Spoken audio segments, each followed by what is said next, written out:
The Zethari were beings of pure thought, existing as a harmonious Gestalt consciousness across several star systems. Their physical forms were wispy, translucent energy patterns, rarely interacting directly with the crude matter of the universe. They perceived reality not through individual senses, but as a shared ocean of psychic impressions, emotions, and knowledge. To the Zethari, species like humanity, with their isolated, individual minds trapped within fragile biological shells, were an anomaly, pitiable, broken fragments of potential. They saw human conflict, their art born of singular perspectives, their very concept of self, as evidence of this fundamental incompleteness. The human specimen exhibits significant psychic isolation. Intoned as Zethari nexus point, its ethereal form pulsing with gentle, diagnostic light, as it observed a holographic projection of a human city. Their thoughts are chaotic, unshielded, yet confined to their individual craniums. They experience existence as a series of disconnected monologues. Such a state must be lonely, inefficient. The consensus within the great mind of the Zethari was one of benign curiosity, tinged with a philosophical sadness. They believed that if a human mind could be gently integrated into their collective, its brokenness could be healed, and the Zethari could, in turn, study this primitive form of individual consciousness firsthand, perhaps learning something about the universe's diverse pathways of awareness. The Zethari research vessel, Whisper of Stars, a shimmering construct of solidified light, located a solitary human long-range scout ship, the Wanderer, near a little charted nebula. The Zethari didn't use force. They simply enveloped the Wanderer in a field of psychic resonance that gently disabled its systems and induced a deep, dreamless sleep in its sole occupant, Captain Eva Rostova. Eva was brought aboard the Whisper of Stars. She awoke not in a cell, but in a softly lit chamber, its walls shifting with calming, abstract light patterns. A Zethari, appearing as a man-shaped silhouette of gentle starlight, communicated with her not through words, but through direct thought impressions. You are safe, human Eva. We are the Zethari. We perceive your solitude, the confines of your singular mind. We wish to offer you connection, to share in the great mind, to heal your isolation. Eva, a seasoned explorer, was disoriented but not immediately terrified. She tried to communicate her refusal, her desire to be returned to her ship, but her thoughts felt sluggish, as if moving through water. The Zethari presence was overwhelming, a constant, gentle pressure against her mental shields. The Zethari researchers, with what they considered utmost care, began the integration. They projected a tendril of their collective consciousness towards Eva's mind, intending to create a gentle bridge, a pathway for her thoughts to flow into the serene ocean of the Zethari Gestalt. They expected her mind to be like a small, timid stream, easily guided into their vastness. They were not prepared for the torrent. As the Zethari psychic link touched Eva Rostova's mind, it wasn't a gentle stream they encountered. It was a geyser, a hurricane, a supernova of raw, unfiltered, individual experience. The first thing that hit the Zethari collective was the sheer, unadulterated chaos. Decades of Eva's memories, thoughts, emotions, not neatly catalogued or understood, but a roiling, vibrant stew slammed into their ordered consciousness.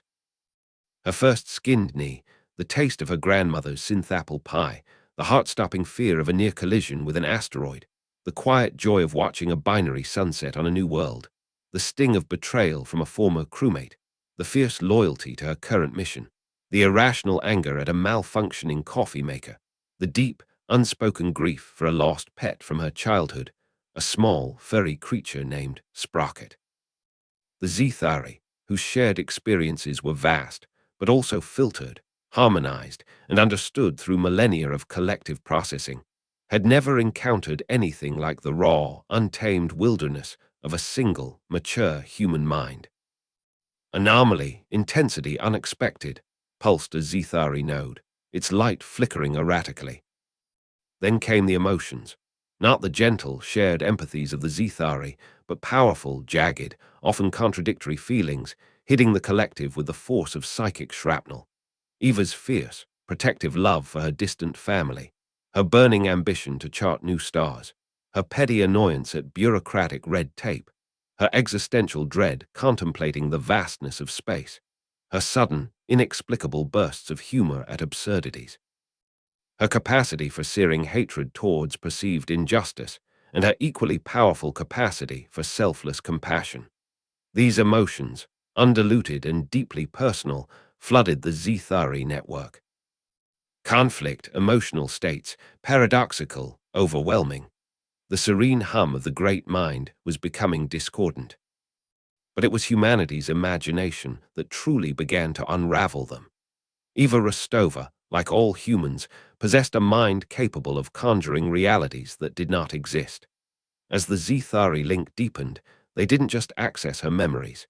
They tapped into her subconscious, her dreams, her daydreams, her fears made manifest. The Zethari collective suddenly found itself experiencing fragments of Eva's nightmares.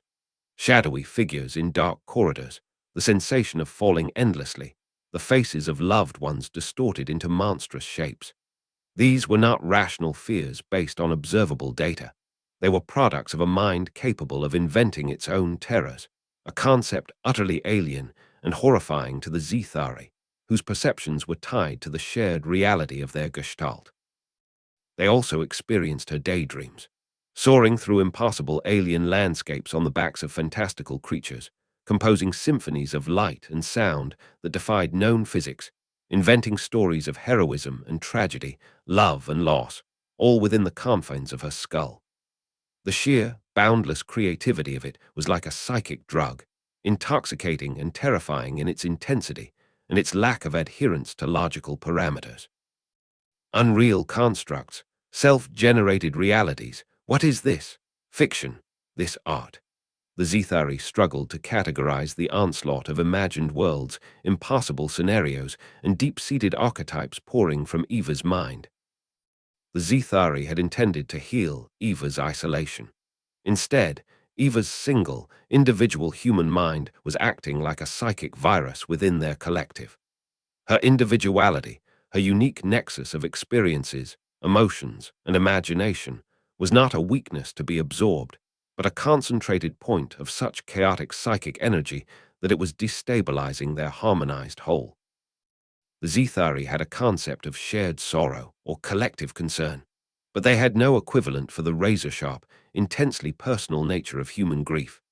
When the memory of Eva Morning Sprocket, her childhood pet cat, hit the collective, the illogical, profound sadness for a non-sapient creature, the vivid sense of loss, the cherished memories of purrs and soft fur, it resonated through the Zethari mind with an agonizing poignancy they were unequipped to process.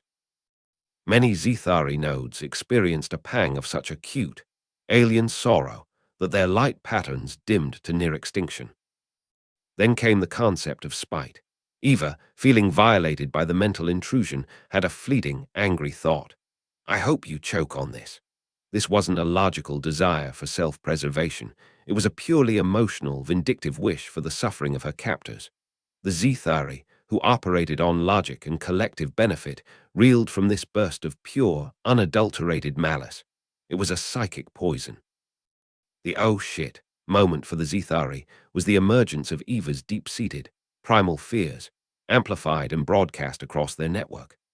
The fear of the dark, of being alone, of unknown things lurking just beyond perception, fears her conscious, rational mind mostly suppressed, but which festered in her subconscious. For a species that was the network, that was never truly alone, the sudden, shared experience of one human's primal terror of isolation was catastrophically disorienting. It was like 1,000 new, irrational anxieties, blooming simultaneously within the great mind. The research vessel, Whisper of Stars, began to physically destabilize. Its light construct flickered violently. Alarms, expressed as discordant psychic shrieks, echoed through the Zethari collective. Individual Zethari nodes began to disconnect from the Gestalt, unable to bear the psychic overload, their forms dimming or dissipating entirely. The Zethari who remained connected felt their serene, ordered reality fracturing, infected by the beautiful, terrifying chaos of a single human soul. Sever connection now. The individual mind, it is not a fragment, it is a Pandora's box, screamed a core Zethari consciousness, its ethereal form thrashing. With a monumental effort of collective will, the Zethari managed to retract their psychic tendril from Eva Rostova's mind. The backlash was immense. It was like yanking a data cable from a live, surging supercomputer. Several Zethari directly involved in the link were rendered catatonic, their light extinguished. Others were driven into states of psychic shock, their consciousnesses scarred by echoes of human nightmares and the sheer intensity of individual emotion. Eva slumped back, gasping, her mind her own again, though throbbing with the after-effects of the psychic intrusion. She felt violated, but also strangely vindicated.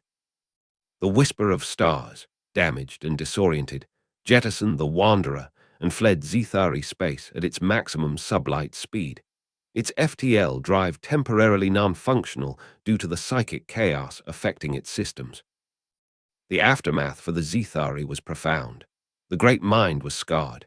The experience of being linked, even briefly, to a single, unfiltered human consciousness had introduced concepts and emotional states that were profoundly disruptive. Nightmares, irrational fears, creative chaos, spite, the sheer force of individual will, these were now known to them, and they were terrified. The Zethari immediately quarantined the entire sector of space where they had encountered humanity. Warnings were broadcast across all their psychic networks. Avoid the species human. Their individual minds are not voids to be filled, but contained universes of immense, volatile, and incomprehensible psychic power. To connect is to risk madness. They are the keepers of Pandora's minds. Humanity, unaware of the psychic cataclysm they had narrowly averted, or, from Eva's perspective, endured, continued its journey through the stars. Eva Rostova filed a highly classified report about her encounter, which was met with a mixture of disbelief and concern by human interstellar command. For the Zethari, the galaxy had changed. Their pity for humanity's isolation turned into a profound cosmic dread.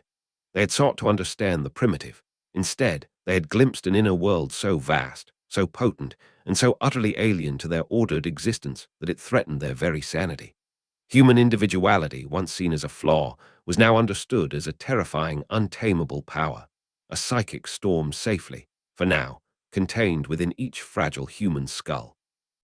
And the Zethari prayed it would remain that way.